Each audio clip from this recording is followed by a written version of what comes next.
Baiklah saudara sekalian, dalam video ini saya akan membahas sebuah materi yang berjudul Kewajiban dan Larangan Emiten dan Perusahaan Publik setelah Proses IPO. A. Kewajiban pelaporan berkala. Yang pertama, laporan keuangan berkala berisi tentang laporan posisi keuangan, laporan laba rugi dan penghasilan comprehensive lain, laporan perubahan ekuitas, laporan arus kas, dan catatan atas laporan keuangan yang disusun sesuai standar akuntansi keuangan di Indonesia. Yang kedua, laporan tahunan antara lain berisi tentang ikhtisar data keuangan penting, laporan dewan komisaris, laporan direksi, profil perusahaan, analisis dan pembahasan manajemen, tata kelola perusahaan, tanggung jawab direksi atas laporan keuangan, dan laporan keuangan yang telah diaudit.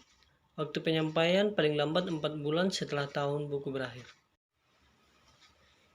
Berikutnya kewajiban dalam rangka pemenuhan tata kelola perusahaan. Yang pertama, ketentuan dan persyaratan terkait direksi dan dewan komisaris emiten wajib dipenuhi oleh emiten sesuai dengan POJK.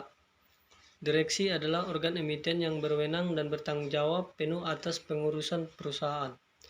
Yang kedua, emiten wajib memiliki sekretaris perusahaan. Sekretaris perusahaan bertugas untuk meningkatkan pelayanan emiten kepada pemegang saham.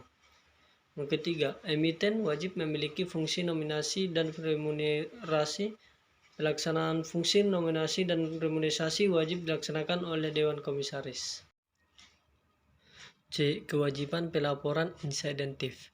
Yang pertama, keterbukaan informasi yang harus segera diumumkan diperkirakan dapat mempengaruhi harga, efek, atau keputusan investasi, yang harus segera dilaporkan ke OJK dan diumumkan kepada masyarakat dengan waktu penyampaiannya paling lambat pada akhir hari kerja kedua pemodal.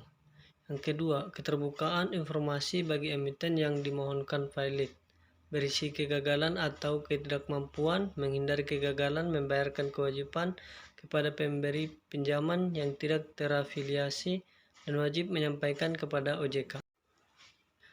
Kewajiban dalam rangka melakukan aksi korporasi. Yang pertama, penanaman modal pemberian hak berikut ini: dokumen pernyataan, penawaran umum, saham baru, dan pemberian HM/ITD.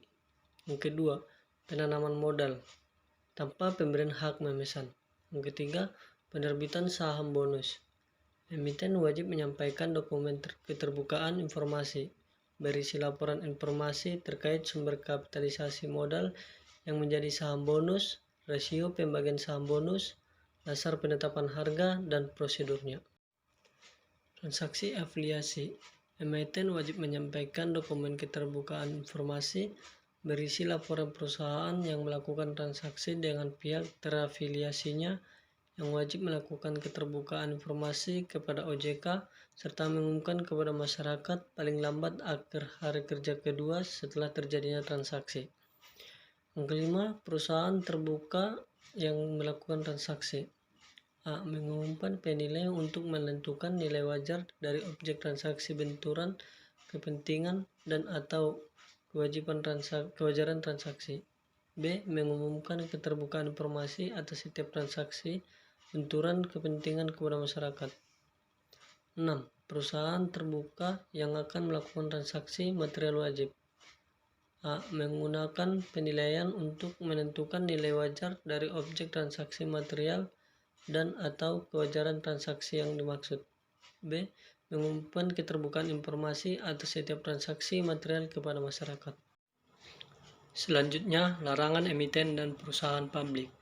Pertama, membuat pernyataan tidak benar mengenai informasi atau fakta material atau tidak mengungkapkan fakta yang material yang dengan maksud yang pertama, menguntungkan atau menghindarkan kerugian untuk diri sendiri atau pihak lain. Yang kedua, memengaruhi pihak lain untuk membeli, menjual, atau menahan efek. Yang ketiga, memengaruhi pihak lain untuk menggunakan jasanya guna mengelola investasi dengan menyerahkan dana atau efek untuk dikelola.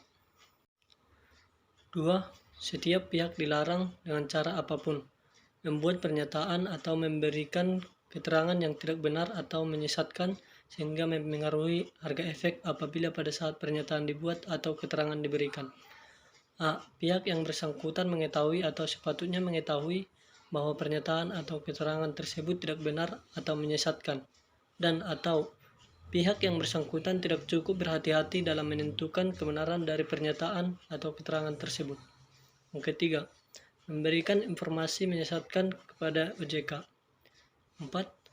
Menghilangkan, memusnahkan, menghapuskan, mengubah, menguburkan, menyembunyikan atau memalsukan catatan dari pihak yang memperoleh izin, persetujuan, atau pendaftaran, termasuk emiten dan perusahaan publik.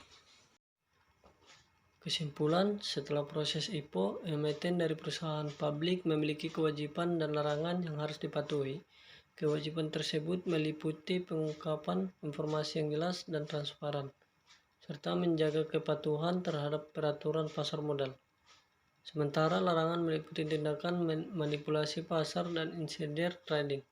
Mematuhi kewajiban dan menghindari larangan ini akan membantu perusahaan untuk mempertahankan kepercayaan investor dan menjaga reputasi perusahaan. Baiklah teman-teman, demikian akhir presentasi saya. Semoga bermanfaat untuk kita semua. Terima kasih telah menonton video saya.